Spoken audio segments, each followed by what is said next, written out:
Meron na naitalang unang kaso ng paglabag sa anti-cybercrime law. Sa kasindating call center agent ang nakapag-withdraws ng pera mula sa mga umano'y illegal na transaksyon sa internet. Bandila mo, Julie.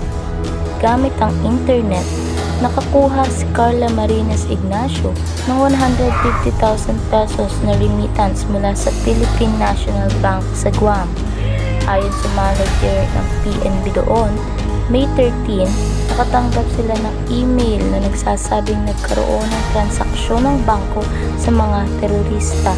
Yun sinabi niya na kami sa FBI, we noticed in our investigation that you are transacting with known terrorists. Binigyan siya ng link para makita ang mga sinasabing terorista, pero imbes na listahan ng mga pangalan, nag-block ang monitor ng computer.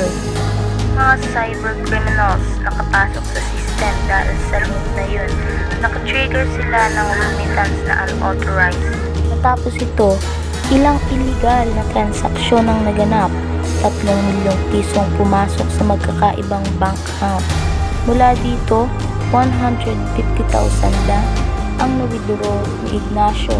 Kukuha pa sana ulit siya ng pera nang mahuli ng CITG sa Las Piñas noong May 22.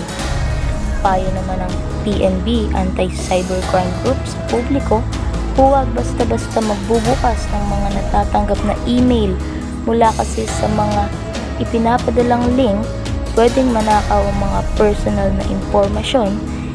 Kinasuhan si Ignacio ng paglabag sa Cybercrime Prevention Act dahil sa computer-related perjury, pero nakapagpiyansa rin ito.